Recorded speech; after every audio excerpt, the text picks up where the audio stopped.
11 பாராமல் ஆட்டுக்குட்டியின் இரத்தத்தினாலும் சூப்பர் கவனிங்க. அவன் யாருன்னா சாத்தானை ஜெயித்தார்கள். யாரை ஜெயித்தார்கள்? சாத்தானை விசுவாசிகள் எப்படி ஜெயிக்கிறார்கள்? இந்த வருஷத்தினுடைய வாக்குத்தத்தம் ஜெயங்கொள்கிறவன் எல்லாவற்றையும் சுதந்திரித்துக் கொள்வான். ஸோ நாம் ஜெயங்கொள்ளுகிறவர்களாக இருக்க வேண்டும் என்று வேதம் சொல்வது, அதற்கான எல்லாவற்றையும் தந்திருக்கிறது. இங்கு நம்முடைய வாழ்க்கையில் எல்லா தீமைக்கும் காரணமாக இருக்கிற சாத்தானை ஜெயிப்பதற்கு 2 காரியங்களை கர்த்தர் நமக்கு தந்திருக்கிறார். ஒன்று ஆட்டுக்குட்டியின் இரத்தம், 2வது சாட்சியின் வசனம். சொல்லுங்க, ஒரு கையை வைத்து ஆட்டுக்குட்டியின் இரத்தம், இந்த பக்கம் சொல்லுங்க சாட்சியின் வசனம். இது விசுவாசிகள் சாத்தானை ஜெயித்தார்கள். ஜெயிப்பதற்கு தேவன் தந்திருக்கிற 2 ஆயுதங்கள் என்று சொல்லலாம்.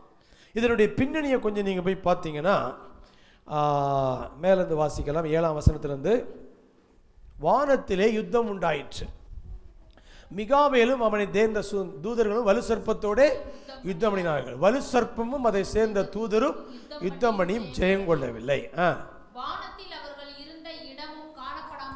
போயிற்று.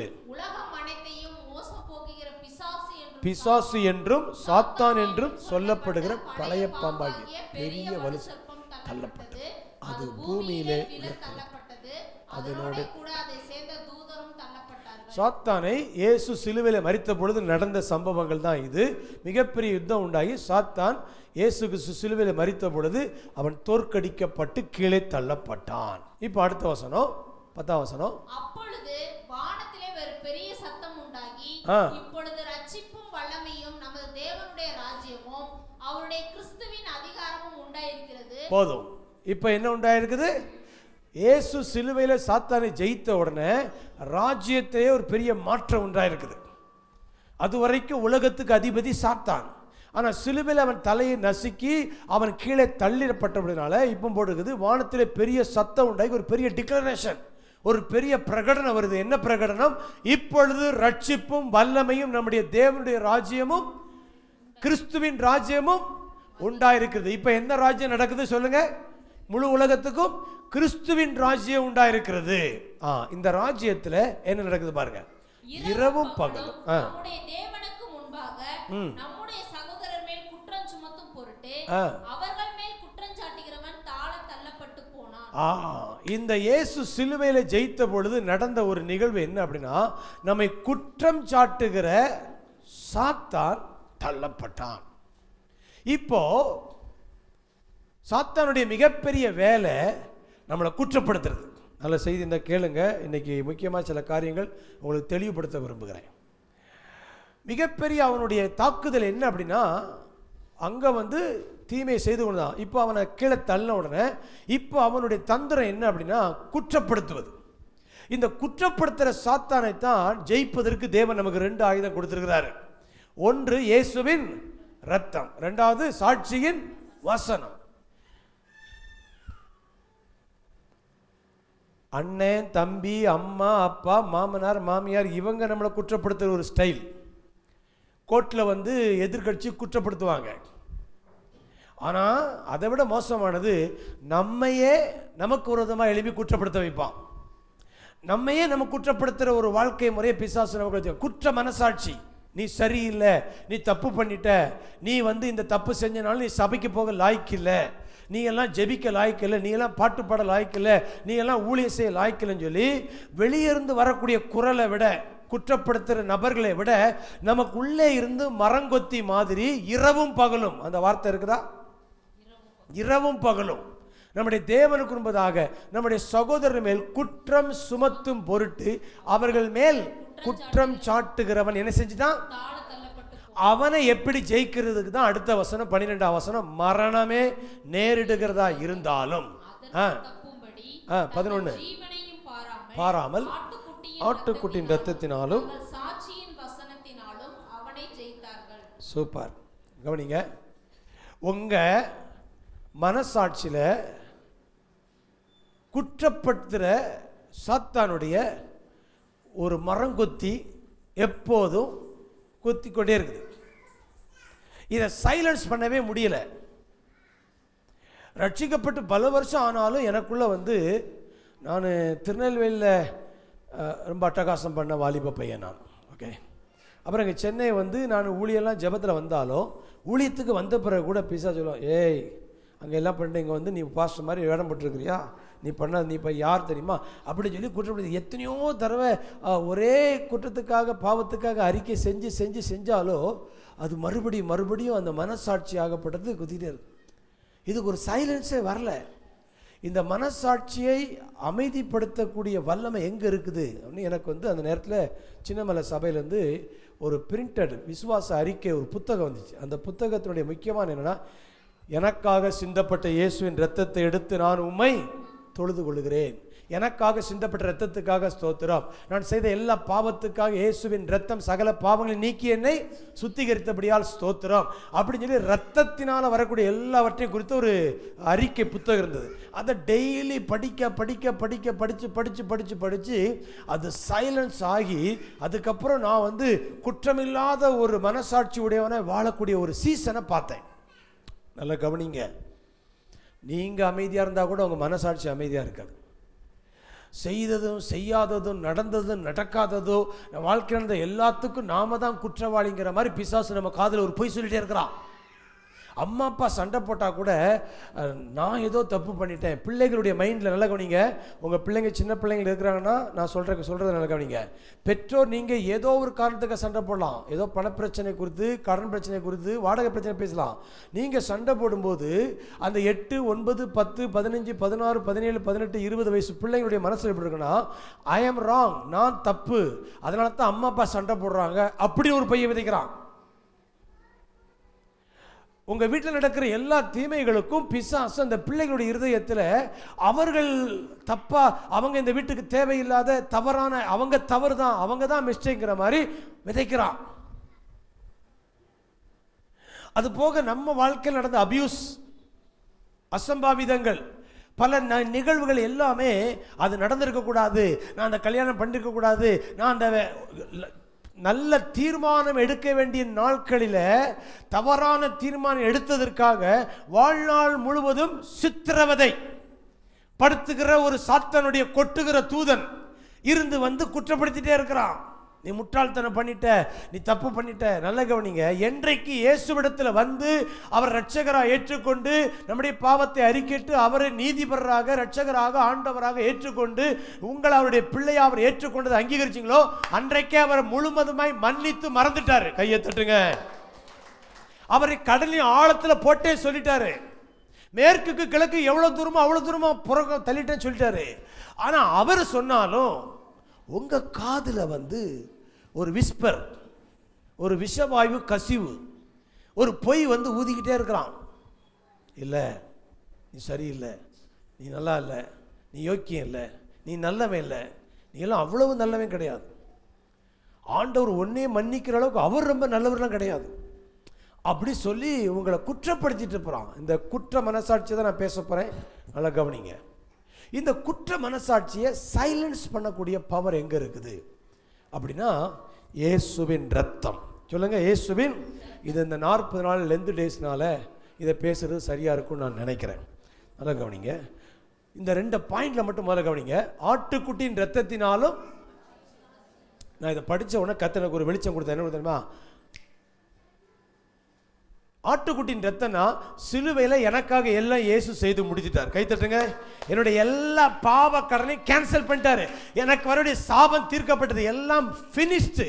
இயேசு சிலுவை வார்த்தை சொன்னார். என்ன சொன்னாரு? முடிந்தது. சொல்லுங்க எல்லாரும், முடிந்தது. முடிந்ததுன்னா உனக்கான எல்லா டெட்டலிஸ்டா, அதுக்கு பேர் வந்து செலுத்தி தீர்க்கப்பட்டது. உனக்கான எல்லா பேமெண்ட்டையும் ஒரே பலியாக, ஒரே தடவையாக இயேசு செலுத்தி தீர்த்துட்டாரு. இனி எதுவும் உங்ககிட்ட கிளைம் பண்றதுக்கு கிடையாது. ஆமென் சொல்லுங்க. ஆகையால இதுக்கு மேலேயும் உன்கிட்ட வந்து கிளைம் பண்றதுக்கு சாத்தானுக்கு எந்த ரைட்ஸும் கிடையாது. அப்படி வந்தா அது இல்லீகல். நீ அப்படி அட்மிட் பண்ணா அதுக்கு ஆண்டவர் பொறுப்பு கிடையாது. நம்முடைய அறியாமை, இக்னரன்ஸ். அடுத்தது இந்த 2 பாயிண்ட் தான். Finished work of Christ. அடுத்தது ஃபெய்த் கன்ஃபெஷன். இதுதான் இந்த பாயிண்ட். ஆட்டுக்குட்டியின் ரத்தத்தினாலனா இயேசு செய்து முடித்ததை விசுவாசிங்க. சாட்சியின் வசனம்னா விசுவாச அறிக்கை செய்யுங்க. இயேசு செய்து முடித்ததை நீங்க விசுவாச அறிக்கை செய்தா நீங்க சாத்தானை ஜெயித்து விடுவீங்க. கையை தட்டி ஹல்லேலூயா. finished work of Christ, confession of faith, that is overcome. believers overcome சாத்தானை. இந்த ரெண்டு தான் நல்லா கவனிங்க. சாத்தான் வந்து கொம்பு வச்சு வால் வச்சு பல்ல காமிச்சு சண்டைக்கு வர மாட்டான். மைண்டில் தான் பொய்களை வச்சு அவன் அட்டாக் பண்ணுறான். அந்த மைண்டில் அவன் அட்டாக் பண்ணுற அந்த மனசாட்சியை நீங்கள் கீழ்ப்படுத்தணும்னா, சைலன்ஸ் பண்ணணும்னா, இயேசுவே எனக்காக இப்போ இனி யாராவது இந்த செய்திக்கு பிறகு நீங்கள் வீட்டுக்கு போன பிறகு பழைய பாவத்தை ஞாபகப்படுத்தினா உடனே சொல்லணும், எனக்காக சிந்தப்பட்ட இயேசுவின் ரத்தத்துக்காக. எதுக்காக? வாய்த்த சொல்லுங்களேன். வாய்தான் என்ன போண்டா வச்சிருக்கேன் வாயில சொல்லு. எனக்காக சிந்தப்பட்ட ரத்தத்துக்காக ஸ்தோத்திரம். அப்படியே அது ஆஃப் ஆயிரும். எனக்காக சிந்தப்பட்ட ரத்தத்துக்காக ஸ்தோத்திரம். நல்ல கவனிங்க. இயேசு அந்த திராட்சை ரசத்தை எடுத்துட்டு சொன்னாரு, இது உங்களுக்காக. நல்ல கவனிங்க. இயேசு ரத்தத்தை சாத்தானுக்கு சிந்தல, பிதாவுக்கு சிந்தல, உங்களுக்கு சிந்திருக்கிறார். கையை தட்டு. ரைட். இப்போ தான் நான் ரியல் ஸ்டோரிக்கு வர்றேன். கவனிங்க. தேவன் ஆதாமையும் ஏவாளையும் படைத்து தன்னோடு உறவாடுகிற குற்ற மனசாட்சி இல்லாத நல் மனசாட்சி உள்ளவர்களாக படைச்சார். அவங்களுக்கு குற்ற கான்சியஸே கிடையாதாம். கான்சியஸ் ஆக்டிவேட்டே ஆகலையாம். They are very innocent. ஆண்டவர்கிட்ட நிர்வாணமாக இருந்தாங்களாம். பைபிள் போட்டிருக்குது. அவர்கள் நிர்வாணிகளாக இருந்தும் வெக்கப்படாது இருந்தார்கள். அந்த அளவுக்கு மகிமையில் இருந்தது. கண் அவ்வளவு ரொம்ப அழகாக இருந்தது. ஆகையால தினந்தோறும் அப்படி அவர்கள் வெக்கப்படாத, ஒரு வெக்கமில்லை, ஒரு குற்ற உணர்வு கூட இல்லாமல் அப்படி நல்மனசோடு வாழ்ந்திருந்தாங்க. அப்போ ஆண்டவர் அந்த தோட்டத்தில் ஜீவ விருட்ச ஒரு மரம் இருந்தது. அப்புறம் நன்மை தீமை அறியத்தக்க மரணத்தின் மரம். சொல்லுங்க, ஜீவனின் மரம், மரணத்தின் மரம் ரெண்டு இருந்தது. எல்லா மரங்கள் இது, எல்லாத்தையும் நீ புசிக்கலாம். ஆனால் சாய்ஸ் இருக்குது. நீ இதையும் சூஸ் பண்ணிக்கலாம், இதையும் சூஸ் பண்ணலாம். ஆனால் இதை சூஸ் பண்ணால் கான்சிக்வன்ஸ் இருக்குது. இதை நீ புசிக்கிற நாளில் உனக்கு வந்து விளைவுகள் வேற மாதிரி இருக்கோ அப்படின்னு ஆண்டவர் அதை சொல்லிட்டு போயிட்டார். அவன் ஒபீடியன்ட் செயலாக தான் இருந்தான். தினந்தோறும் தேவன் வந்து உலாவினார். ரொம்ப மகிழ்ச்சியாக இருந்தாங்க. ஆனால் வானத்திலிருந்து கீழே விழுந்த சாத்தான் தான் அனாதை ஆக்கப்பட்டதினாலே குடும்பமாக இருக்கிற ஆதாம் ஏவாள் தெய்வீக குடும்பத்தை குண்டு வைத்து தகர்க்கும்படியாக, தான் அனாதை ஆக்கப்பட்டது போல மனுக்குலம் அனாதை ஆக வேண்டும் என்று சொல்லி, தேவன் எதை செய்யக்கூடாது சொன்னாரோ அதை செய்யும்படியாக பொய் சொல்லி கன்வின்ஸ் பண்ணி அவனை சாப்பிட வச்சுட்டான். தேவன் ஏதோ நல்லதை மறைக்கிறாரு, நீ நல்லா இருக்கிறத விரும்பலை, அவரை ஏதோ அப்பாவை பற்றிய பிள்ளைகிட்ட தப்பாக பொய்ய சொல்லி அன்னைச்சுதான் அதை புசிக்க வச்சுட்டோம். அதை புசித்த உடனே, நல்ல கவனிங்க, அதை புசித்த உடனே கான்ஷியஸ் ஆக்டிவேட் ஆயிடுச்சு. மனசாட்சி அங்கே தான் செயல்படவே ஆரம்பிக்குது. அப்பதான் தாங்கள் நிர்வாணிகள் என்று பார்த்து பயந்து ஒளிந்து கொண்டார்கள். அத்தி இலைய வச்சு ட்ரெஸ் பண்ணிக்கிட்டான். மனிதன் 3 ட்ரைபாடா இருக்கிறான். எப்படி இருக்கிறான்? ஆவி, ஆத்துமா, சரீரம். ஆவி தேவனுடைய உயிர் சக்தி. ஆத்துமாங்கிறது 3 கலவை: மனம், சித்தம், உணர்வுகள். சொல்லுங்க, மனம், சித்தம். ஆனால் இங்கே மனசாட்சி வரல பாருங்க. மனம், சித்தம், உணர்வு, இதனுடைய 3 கலவை தான் ஆத்துமா. சரீரம். மறுபடியும் சொல்லுங்க, நான் ஆவியாக இருக்கிறேன், எனக்கு ஒரு ஆத்துமா உண்டு, நான் சரீரத்தில் வாழ்கிறேன். ரைட். இந்த ஆத்துமாவுக்கும் ஆவிக்கும் நடுவில் இருக்கிற ஷட்டர், நடுவில் இருக்கிற வால்வு, நடுவில் இருக்கிற கதவு தான் மனசாட்சி. எப்போ இந்த பழத்தமை சாப்பிட்ட உடனே இந்த மனசாட்சி ஆக்டிவேட் ஆயிடுச்சு. யாருமே சொல்லாமலே தினந்தோறும் வந்து ஆதாமேன்னு கூப்பிட்ட உடனே ஓடி வந்து காலை கட்டி பிடிக்கிற ஆதாம், அந்த மனசாட்சி ஆக்டிவேட் ஆன உடனே நிர்வாணி என்று பயந்ததுனால கர்த்தரை அவன் தப்பா பார்க்குறான். அவர் மாறல, அவர்கிட்ட எந்த கோபமும் இல்லை. அவன் பாவம் செஞ்சதுனால தேவனுக்கு எந்த கோபமும் இல்லை. ஆனால் பாவம் செஞ்ச இவன் மாறிட்டான். கர்த்தர் என்னை தண்டித்துருவாரு, என்னை அழிச்சிருவாரு, கொன்றுவாரு அப்படிங்கிற பயத்தில் ஒளிந்திருக்கிறான். அவர் கூப்பிடுறாரு எப்பொழுதும் போல, ஆதாமே ஆதாமே நீ எங்கே? அவன் சொல்றான், தேவரீருடைய சத்தத்தை கேட்டு நான் நிர்வாணியா இருக்கிறதுனால பயந்து ஒளிந்திருக்கிறேன். அப்ப கேட்கிறாரு, நீ நிர்வாணி என்று அறிவித்தவன் யார்? மனசாட்சியை தூண்டி விட்டது யாரு? அந்த மனசாட்சி அங்கதான் ஆக்டிவேட் ஆகுது. அன்றிலிருந்து குற்ற மனசாட்சி அவர்கள் 2 பேரும் வெட்கத்தினாலும் அவமானத்தினாலும் நிந்தையினாலும் அதற்கு பிறகு அதனுடைய இந்த மனசாட்சியால் கவனிங்க, அந்த குற்றம் செய்து ஒளிஞ்சிருக்கிறாங்க. அவர் வாராரு, நிர்வாணிகள் ஒளிஞ்சிருக்க சொல்றாரு. இப்போ அத்தி இலையை வச்சு ட்ரெஸ் பண்ணியிருக்காங்க. கார்மெண்ட்ஸ் வந்து லீஃப் ஃபஸ்ட்டு. இப்போ தேவன் என்ன பண்ணுறாரு கவனிங்க, தேவன் என்ன பண்ணுறார், அவங்க கண்ணு முன்னால் ஒரு ஆடை வெட்டுறார். ஆண்டவர் பலி கேட்கிறவர் இல்லை, பலி கொடுக்கிறவர். கையெழுத்துட்டு.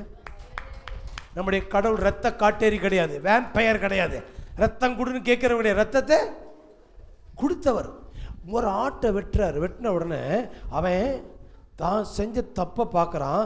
இதுக்கு எனக்கு தண்டனை வரணும், இதுக்கு கடவுள் மேல் கோபம் என்னை அடிக்கணும் அப்படின்னு சொல்றாரு. ஆனால் அவன் செஞ்ச குற்றத்துக்காக குற்றமில்லாத ஒரு மிருகம் கொல்லப்படுது. அந்த மிருகத்தினுடைய உடையத்தான் இவனுக்கு ட்ரெஸ்ஸாக போடுறாரு. ஃபஸ்ட்டு லெதர் ஜாக்கெட் தேவன் தான் பண்ணுறார். ஃபஸ்ட்டு டெய்லர் யார்? நீங்கள் கிடையாது, நீங்கள் பெருசாலாம் யோசிக்காதீங்க. ஃபஸ்ட்டு பெஸ்ட் டெய்லர் யார்? தேவன் தான். லெதர் கார்மெண்ட் பண்ணி அவனுக்கு கொடுக்குறார். அப்போது இங்கே என்ன பாயிண்ட் வருதுன்னா, ஆண்டவர் உன்னுடைய பாவத்துக்காக குற்றமில்லாத ஒரு மிருகம் அந்த ரத்தத்தை பார்த்த உடனே இவனுடைய அந்த அடிச்சிட்டு இருக்கிற அந்த மனசாட்சி சாந்தப்படுது. என்னப்படுது? சாந்தப்படுது. ஓ, எனக்காக ஒரு ரத்தம் சிந்தப்பட்டதுனால இந்த பாவம் நிவர்த்தி ஆகுது. இவன் இந்த கண்ணோட்டத்தில் பார்த்ததுனால தான் கர்த்தர் பழைய ஏற்பாடு முழுவதும் பலிமுறையை ஏற்படுத்தினார். நீ எப்படியாவது என்கிட்ட வா, ஆடை வெட்டியோ மாடை வெட்டியோ புறா வெட்டியோ. புறா ஆடு ஒன்றுமே இல்லையா, எதை கொண்டு வா? ஒரு கைப்பிடி மாவு கொண்டு வா. எதுக்கு?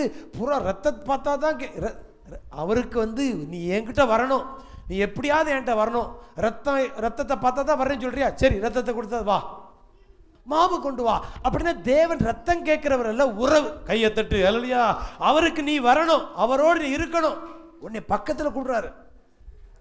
இப்படி பலிமுறையெல்லாம் ஏற்படுத்தி வச்சு எப்படியாவது என்கிட்ட வரணும்னு சொல்லி அவருக்கு கேட்டார். ஆனால் வழிநெடுக அவங்க மனசாட்சி வேறு மாதிரி மாறி என்னாச்சுன்னா, அப்போ கர்த்தர் வந்து பலி கொடுத்தா நம்மளை மன்னிச்சோன்னு சொல்லிட்டு என்ன பண்ணான், ஒரு கொலை பண்ணிவிட்டு ஒரு ஆடை கொண்டு, ஒரு ஆடை மனசாட்சி சூடுண்ட பொய்யர்களாக மாறி, துணிகரமாய் மாறி, செத்த மனசாட்சியை மாறி. சிலெல்லாம் சொல்லுவாங்க அவனுக்கெல்லாம் என்ன கிடையாது மனசாட்சியே. ஏன்? அந்த செத்து போச்சு, துணிகரமாக செய்கிற இடத்துக்கு போயிட்டாங்க. அவனை கொண்டுட்டு ஒரு 2 ஆடை கொடுத்துட்டு சரியாக போச்சுன்னு சொல்லி கணக்கு முடிச்சலாம். கடவுள் ஏதோ ரத்தம் கேட்குறாரு, அவருக்கு 2 ஆடை கொடு, மாடை கொடுங்க. அவர் உனக்கு கொடுத்தாரு ரத்தம், நீ அவருக்கு கொடுத்து கணக்கை வேற மாதிரி செட்டில் பண்ண பார்க்குற. இதுக்கெல்லாம் ஒட்டு மொத்தமாக சேர்த்து சிலுவையில் தன்னுடைய குமாரனையே ரத்தத்தை கொடுத்து நம்மளை சுத்திகரித்தார். கரங்களை தட்டி ஹல்லேலூயா. நம்முடைய எல்லா பாவத்துக்கும் சாபத்துக்குமான தண்டனை இயேசு தன்மேல ஏற்றுக்கொண்டு ரத்தத்தை சிந்தி, அவருடைய ரத்தம். வாசிங்க எபிரேயர் 9ஆம் அதிகாரம், இங்கே தான் முக்கியமான வசனம், 14ஆம் வசனம் படிச்சு பாருங்க. மனசாட்சியை இயேசுவின் ரத்தம் சுத்திகரிக்கிறது என்பதற்கு நித்திய ஆவியினாலே தம்மை தாமே பழுதற்ற பலியாக தேவனுக்கு ஒப்புக்கொடுத்த கிறிஸ்துவினுடைய ரத்தம் ஜீவனுள்ள தேவனுக்கு ஊழியம் செய்வதற்கு உங்கள் மனசாட்சியை சுத்திகரிப்பது. நல்ல கவனிங்க. 1 யோவான் 1ஆம் அதிகாரம் 7ஆம் வசனம், இயேசு கிறிஸ்துவின் ரத்தம் சகல பாவங்களை நீக்கி அப்படின்னு ஒரு வசனம் இருக்குது. பாவத்தை மட்டும்தான் இயேசுவின் ரத்தம் கழுவுன்னு நினைக்கிறீங்க. ஆனால் உண்மையிலே இங்கே பார்த்தீங்கன்னா கிறிஸ்துவின் ரத்தம் மனசாட்சியை செத்த கிரிகளை சுத்திகரிக்கிறது. அப்ப இயேசுவின் ரத்தம் தான் நம்முடைய மனசாட்சி சுத்திகரிக்கிறது. அப்போ உங்கள் வாழ்க்கையில் நீங்கள் கடந்த காலங்களில் நீங்கள் செஞ்ச எந்த தவறுகள் உங்கள் மனதில் வந்தாலோ அந்த இயேசுவின் ரத்தத்தை நீங்கள் கன்ஃபஸ் பண்ணும் பொழுது, அதை எடுத்து நீங்கள் அறிக்கையிடும் பொழுது அந்த மனசாட்சி சைலன்ஸ் ஆயிடுது. நான் என்னுடைய லைஃப்பில் பார்த்தேங்க, ஒளித்துக்கு வந்த பிறகு கூட சிறு வயதில் செஞ்ச காரியங்கள் எல்லாமே கொண்டு வந்து அப்படியே பச்சை அப்படியே ஃப்ரெஷ்ஷாக காமிக்கிறான். எனக்கு வந்து ஒரு குற்ற உணர்வு கூனி குறிய போயிருக்கிறேன். ஆண்டவர் அதை காமிச்சார். சிந்தப்பட்ட ரத்தத்தை நான் உனக்கு தான் சிந்தினேன். நான் சாத்தானுக்கு, நல்லவனுங்க ரத்தம் சாத்தானுக்கு கொடுக்கல, அவன் அவ்வளோ பெரிய ஆள்லாம் கிடையாது. அப்போ அடுத்தது பிதாவுக்கு நல்லவனிங்க. நம்மலாம் தேவனுடைய பிள்ளையாக இருந்தோம், அவரை பாவம் செஞ்சு சாத்தானுடைய அடிமையாயிட்டோம். அதனால் சாத்தானுக்கு இயேசு ரத்தத்தை கொடுத்து நம்மளை காப்பாற்றிட்டாரு, அதெல்லாம் கிடையாது.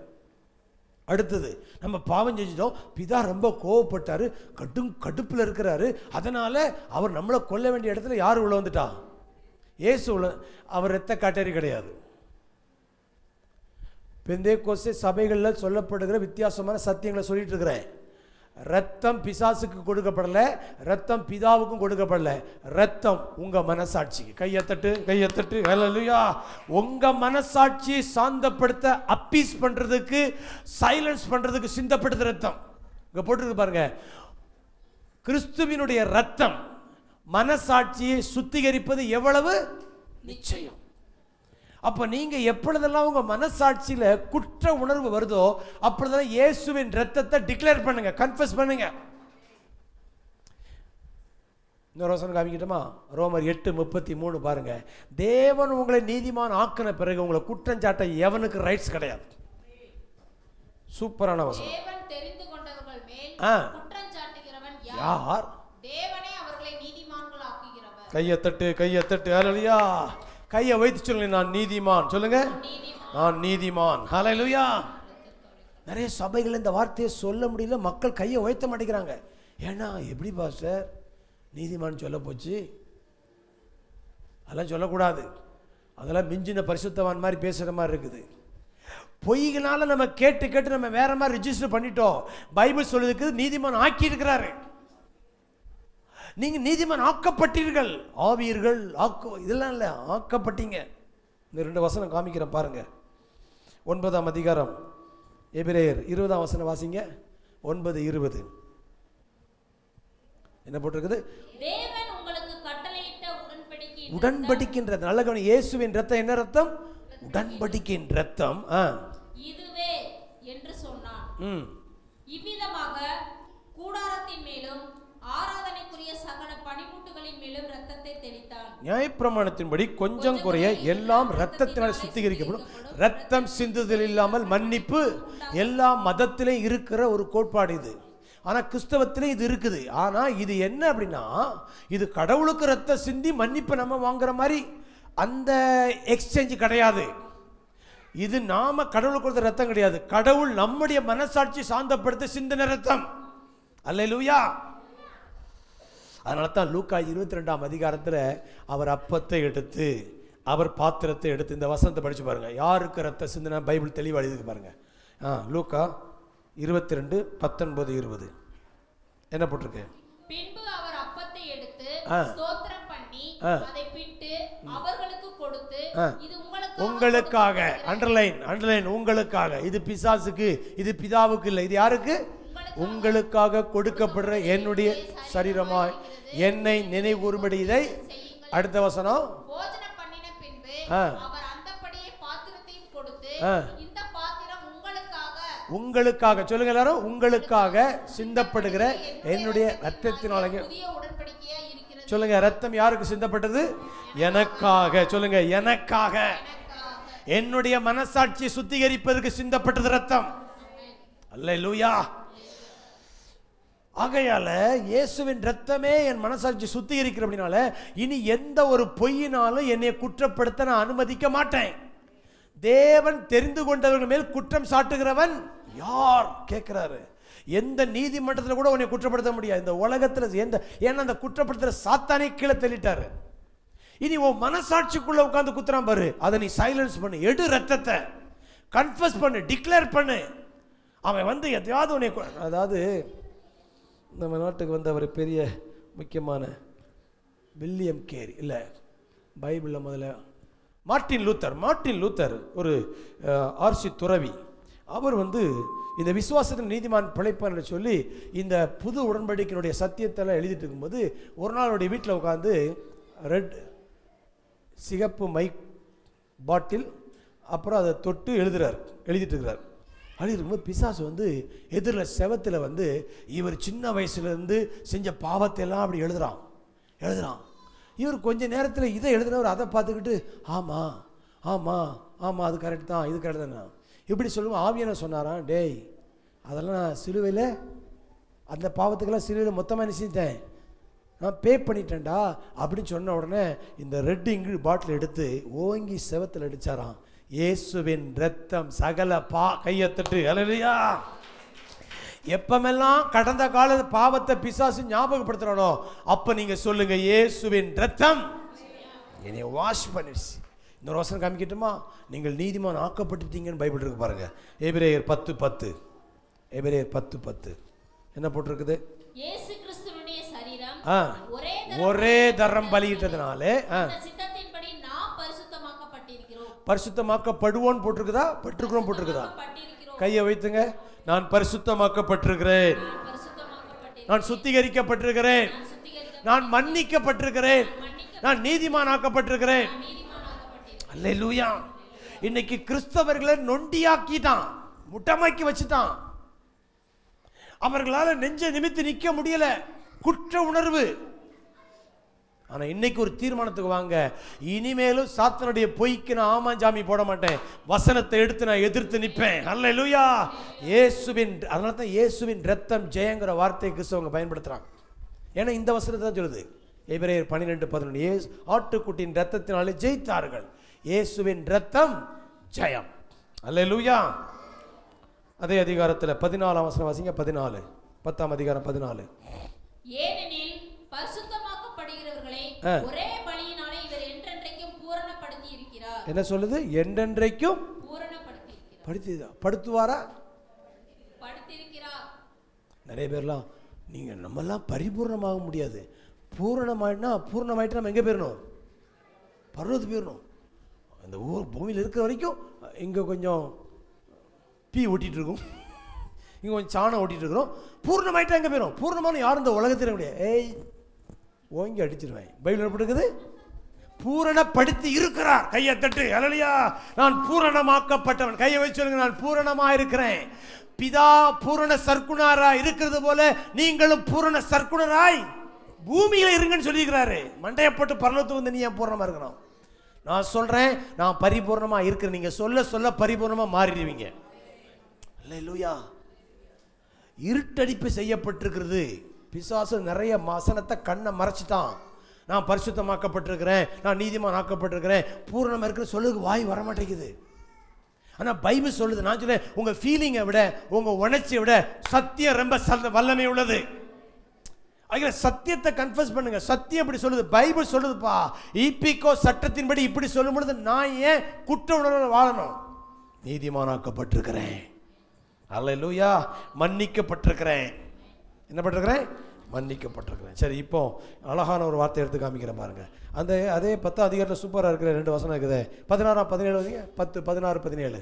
அந்நாட்களுக்கு பின்பு நான் அவர்களோட பண்ணும் உடன்படிக்கையாவது, நான் என்னுடைய பிரமாணங்களை அவர்களுடைய இருதயங்களில் வைத்து அவைகளை அவர்களுடைய மனதில் எழுதுவேன் என்று கர்த்தர் சொல்கிறார் என்பதை உரைத்த பின்பு அவர்களுடைய பாவங்களையும் அவர்களுடைய அக்கிரமங்களையும் நான் இனி நினைப்பதில்லை என்பதை சொல்கிறார். ஏசப்பா. என்ன போட்டிருக்குது?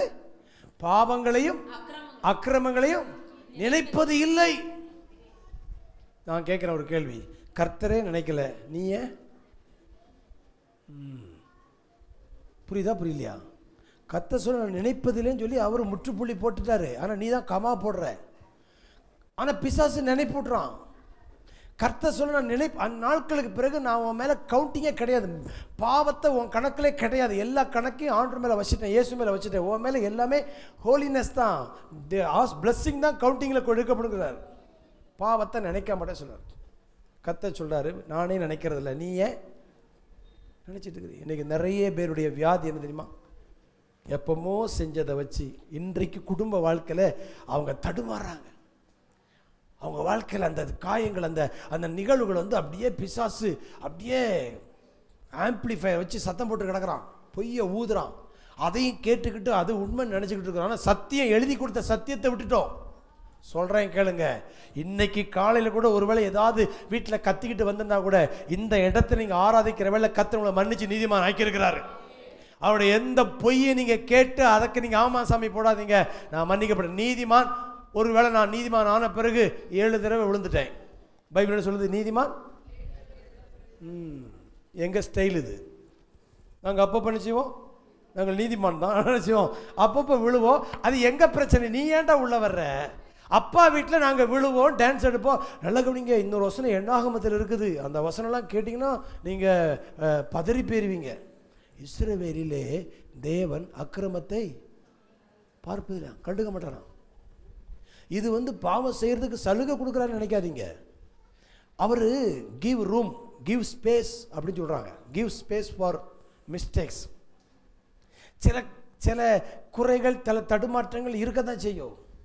அதை வச்சே உங்களை கட்டி போடுறான் பாருங்கள். அங்கே போயிடாதீங்க. இப்போ பாருங்களேன், நல்ல குடும்பம் நடத்திட்டு இருக்கிறீங்க, சபையில் நல்ல ஆரோக்கியமாக விசுவாசி, திரும்பிட்டு சண்டை போட்டாச்சு. இப்போ பாஸ்டவே பஞ்சாயத்து பண்ணிட்டார். இப்போ அடுத்த பிசான்னு சொல்லுவது தெரியுமா, இவ்வளோ சண்டை போட்டுட்டு எங்கே போயிருக்கிற? உங்களை சபையில் விடுதலை ஆராதிக்க விட மாட்டான். ஆனால் நான் சொல்கிறேன், நான் ஒரு தடவை இல்லை 7 தடவை சண்டை போட்டாலும் நான் மறுபடியும் எழுந்திருப்பேன். ஏன்னா என் தேவன் என்னை மன்னிக்கிறாரு. ஆகையால தேவனுடைய மன்னிப்பை பெருசா பாருங்க. ஒரு வார்த்தை இருக்குது, பாவத்தை விட கிருபை பெருசு. கைத்தட்டுங்க, ஹல்லேலூயா. பாவத்தை விட கிருபை. பாவத்தை வச்சு கிருபை உங்களுக்கு கணக்கு போடாது. அந்த வார்த்தையை கேட்டு ரொம்ப ஷாக் ஆயிட்டேன். அதாவது மீறுதலை விட கிருபை மிகவும் பெருசா இருக்கு. தேவன் மனுஷனை மாதிரி நம்மளை டீல் பண்ணுறதில்ல பாருங்க. இப்போ நீங்கள் பாருங்களேன், இப்போ ஃப்ராங்க் இருக்கிறான். இப்போ ஒரு நாள் வர்றான், ஒரு நாள் வர்றதில்லை. அப்போ இவனுடைய நடவடிக்கை சரிங்கனால நான் இவன் மேலே வச்சுக்கிற லவ்வை என்ன பண்ணினேன், கொஞ்சம் வித்ட்ரா பண்ணிடுறேன். இது என்னுடைய மாம்ச கேரக்டர். அவனுக்கு நான் சரியாக இது பண்ணுறதில்ல, கோஆப்ரேட் பண்ணுறதில்ல. இந்த மாதிரி சல்லித்தனமாக கர்த்தர் செயல்படுறது கிடையாது. நம்மளுடைய மீறுதலை வச்சுக்கிட்டு அவர் கிருபை நீ பண்ணுற சில பிரச்சனையை விட தேவனுடைய கிருபை கம்பேர் பண்ணவே முடியாது. அல்லேலூயா. கிருபையின் வரம் மீறுதலுக்கு ஒப்பானது அல்ல அப்படிங்கிற ஒரு அர்த்தம் இருக்குது. தேவனுடைய கிருபை மீறுதலுக்கு ஒப்பானது அல்ல. அவர் அதையும் தாண்டி அளவு கடந்து அன்பை வச்சுக்கிறாரு. ஆகையால் நீங்க உங்க தடுமாற்றத்தை வச்சு கர்த்தர் கோபப்பட்டுருவாரோ, கர்த்தர் கிருபை எடுத்துருவாரோ, கர்த்தர் வித்ட்ரா பண்ணிடுவாரோ, இந்த இடத்துக்கு போகாதீங்க. அவர் நினைப்பது இல்லை. அல்லேலூயா. கிருபையா இருக்கிறேன்னு சொல்லிக்கிறார். ஆமென். சூப்பர். இப்போ ஒரு பாயிண்ட்டுக்கு வந்துடலாம். சாபத்தை கேன்சல் பண்ணுறது சிலுவை. கலாத்தியர் 3ஆம் அதிகாரம் 13-14 படிங்க. இந்த வசனத்தை படித்து கண்ணு திறக்க பார்ப்போம். மரத்திலே தூக்கப்பட்ட எவனும் சபிக்கப்பட்டது என்று எழுதியிருக்கிறபடி கிறிஸ்து நமக்காக சாபமாகி இயேசுவின் ரத்தம் சிலுவையிலே செய்து முடிக்கப்பட்டது. என்ன தெரியுமா? நம்முடைய சாபத்தை எல்லாம் இயேசு தம்மேல வாங்கிக்கிட்டு, அடுத்த வசனம் ஆபிரகாமுக்கு உண்டான, நிப்பாட்டுங்க, சாபம்னு ஒரு வார்த்தையில வருது, அடுத்த வார்த்தை என்ன வருது? ஆசீர்வாதம். அப்போ சாபத்தை அவர் உள் வாங்கிக்கிட்டு ஆசீர்வாதத்தை நமக்கு கொடுத்துக்கிறாரு. கையை தட்டி ஹல்லேலூயா. அப்போ எந்த சாபமும் என் தலை மேல தங்காது. நானே எனக்கு சொன்ன சாபமா இருந்தாலும், யாரோ எனக்கு சொன்ன சாபமா இருந்தாலும், எதுவும் என் மேல தங்காது. ஒருவேளை இங்க இருக்கிற நீங்க உங்க கணவனை சபிச்சிருக்கலாம், உங்க மனைவியை சபிச்சிருக்கலாம். அந்த சாபத்தை எண்ணிட்டு இருக்காதீங்க. ஏன்னா மரத்திலே தூக்கப்பட்ட எவனும் சபிக்கப்பட்டது என்று எண்ணப்படுது போல கிறிஸ்து யாருக்காக சாபமானார்? எனக்காக சாபமாயிருக்கிறார். உன் மேல வந்தது என் மேல வரட்டும், நான் உன்னை ஆசீர்வதிக்கிறேன். ஆகையால ஏதோ ஒரு சாபம் வீட்டில் இருக்குதோ ஏதோ அப்படிங்கிற அந்த மூளையை கசக்காதீங்க. அந்த இடத்துக்கு, அந்த ஆராய்ச்சிக்கு போகாதீங்க. எனக்கு எல்லாம் ஆசீர்வாதம். டிவைன் எக்ஸ்சேஞ்ச் சொல்லுங்க. என்னது டிவைன்? தெய்வீக பண்ட பரிமாற்றம் நடந்திருக்குது சிலுவையில். அந்த காலத்தில் ஒரு 50-70 வருஷத்துக்கு முன்னாடி பணம் காசை விட பொதுவாக எதை கொடுத்து எதை வாங்குவாங்க? வேர்க்கடலை கொடுத்து நெல் வாங்குவாங்க, கரும்பு கொடுத்து, சொல்லுங்க, காசு கொடுத்து வாங்குற பழக்கம்லாம் இப்போ தான் ஒரு 100 வருஷம் வந்துருக்குது. முன்னாடிலாம் என்னதான்? பண்டமாட்டு தான், எக்ஸ்சேஞ்சு தான். நான் சொல்கிறேன், சிலுவையில் ஒரு பண்டமாற்றம் நடந்திருக்குது. என்ன எக்ஸ்சேஞ்சு? அவர் சாபத்தை வாங்கிக்கிட்டு ஆசீர்வாதத்தை டெலிவரி பண்ணிக்கிறாரு. அவர் வியாதியை தம்மேல எடுத்துக்கிட்டு சுகத்தை தந்திருக்கிறாரு. அவர் தரித்திரத்தை வாங்கிக்கிட்டு ஐஸ்வர்யத்தை ரிலீஸ் பண்ணிக்கிறாரு. அல்லேலூயா. கையை வச்சு, நான் ஆசீர்வதிக்கப்பட்டவன், நான் நீதிமானாக்கப்பட்டிருக்கிறேன், எனக்கு வியாதி கிடையாது, சாபம் தொடராது, எந்த சாபம் பலிக்காது. அல்லேலூயா. அந்த மைண்ட்ல இருக்காதீங்க. முன்னோருடைய இயேசு ரோட்டு வெளியே போயிட்டு இருக்கும் பொழுது ஒரு குருடை உட்கார்ந்துக்கிறான். உடனே சீஷர்கள் கேட்குறாங்க, ரபி ரபி, இவன் குருடனாய் பிறந்தது இவன் செஞ்ச பாவமா? ஏய், இந்த ஆராய்ச்சிக்கெல்லாம் போகாத. இவன் நான் சுகமாக்குறது தான் அப்படி இருந்துக்கிறான்ட்டார் இல்லையா. அவன் எப்படி இருக்கிறான்னு எனக்கு தெரியாது, நான் ஆனால் அதை சரிப்படுத்த வந்திருக்கிறேன். அந்த ஆராய்ச்சியே வேண்டாம். இயேசுகிட்ட என்னைக்கு வர்றீங்களோ அன்றையோடு எல்லா சாபத்துக்கும் முடிவு கட்டுறார். தலைமுறை சாபம் உங்களை தொடராது. கையை தட்டி ஆமை சொல்லுங்க. உங்க தாத்தா வழி ஆராய்ச்சி போகாதீங்க, உங்க மாமியார் வழி ஆராய்ச்சிக்கு போகாதீங்க. இயேசு வழியே எல்லாம் கேன்சல் ஆயிடுச்சு. ஆகையால எதை நீங்க அங்கீகரிக்காதீங்கன்னு நான் சொல்றேன். என்னை பொறுத்த வரைக்கும் இயேசுவின் ரத்தம் எல்லாத்தையும் மாத்திருச்சுன்னா நீங்க தேவனுடைய வார்த்தையோடு இணைஞ்சு நில்லுங்க. அதற்கு மாறா எதையும் அங்கீகரிக்காதீங்க. என்னுடைய வாழ்க்கையில வியாதி வராது, சாபம் வராது, தரித்திரம் வராது. நான் அங்கீகரிக்க மாட்டேன், நான் மறுக்கிறேன், நான் வெறுக்கிறேன், நான் புறக்கணிக்கிறேன். பிசாசுக்கு எதிர்த்து நில்லு, அப்பொழுது அவன் உங்களை விட்டு. எல்லா குற்றப்படுத்தும் எண்ணமும் இயேசுவின் ரத்தம் நம்மை பாதுகாக்கிறது. இயேசுவின் மேல் வைக்கிற விசுவாசத்தை தைரியமாய் அறிக்கை செய்ய பயப்படாமல் சத்தியத்தில் உறுதியாய் நிற்க வேண்டும். குற்றப்படுத்துறவன் ஆண்டவர் தாழ தள்ளி போட்டார். அல்லேலூயா, சூப்பர். கடைசி ஒரே ஒரு வசனம், 2 கொரிந்தியர் 5:20 கடைசி வசனம். நம்மளை நீதி ஆக்கியிருக்கிறார். நீதி, பாவம் அறியாத அவரை நமக்காக பாவம் ஆக்கினார். வாசிங்க, நாம் தேவனுடைய நீதி ஆகும்படி பாவம் அறியாத அவரை நமக்காக பாவமாக்கினார். பொதுவா பலி செலுத்தும் பொழுது ஆடு கொண்டுருவாங்க. ஆடு கொண்டு வந்தோடனே இந்த பாவம் செஞ்ச மனுஷன் தான் கையை யார் மேலே வைக்கணும்? ஆட்டு மேலே வச்சு தன் பாவத்தில் அது மேலே சுமத்தணும். ஆசாரியை கூட்டு போய் அதை இயேசு கட்டி கொடுக்கப்பட்ட ராத்திரி இயேசு கூட்டு வராங்க. அவர் ஆடு மாதிரி வராரு. அப்போ எல்லா மக்களும் சேர்ந்து சொல்கிறாங்க, இவனை சிலுவையில் அறையும். அடுத்தது அந்த ஆடு கரெக்டான ஆடு, எந்த பழுதும் இல்லாத, இது பலிசத்து கரெக்டான ஆடுன்னு சொல்லி கடைசி ஓகே சர்டிஃபிகேட் கொடுக்க வேண்டியது ஆசாரியனுடைய வேலையாம். ஆசாரியன்னு சொல்கிறாங்க இவரை. அப்போ ஆசாரியை ஓகே பண்ணிட்டாங்க, மக்கள் ஓகே பண்ணிட்டாங்க. அப்போ உலகத்தருடைய பாவத்தை தன் மேலே சுமந்து கொண்டு உங்களுடைய பாவத்தை எடுத்துக்கொண்டு அவர் சிலுவையில் உங்களுக்காக பலியாக இருக்கிறார். நீங்கள் அந்த ஆடை பலி செலுத்தின உடனே அந்த குற்றவாளி தப்பி ஓடிடுவான். அந்த குற்றவாளிக்கு ரிலீஸ் ஆயிரும். என்ன ஆயிரும்? பேமெண்ட் கொடுத்தாச்சு, அவனுக்கு ஜெயிலிருந்து விட்டுருவாங்க. இப்போ நான் சொல்கிறேன், உங்களுடைய எல்லா பாவத்தையும் தன் மேலே வாங்கினால நீங்கள் ஒரு துளி பாவம் இல்லாத நீதிமானாய் விடுதலையாக்கப்படுகிறீர்கள். கரங்களை தட்டி, நான் நீதிமானாக்கப்பட்டிருக்கிறேன். அல்லேலூயா. இன்னைக்கு என்ன நடக்குன்னா இயேசுவின் ராஜ்யம் நடந்து கொண்டிருக்குது. கடைசி அந்த வார்த்தை சொல்ல முடியுமா? சாட்சியின் வசனத்தினால் அவனை ஜெயித்தார்கள். இப்போ சிலுவையில் செய்ததை வேதத்தில் எழுதியிருக்கிறத உங்க வாயினால கன்ஃபஸ் பண்ணுங்க.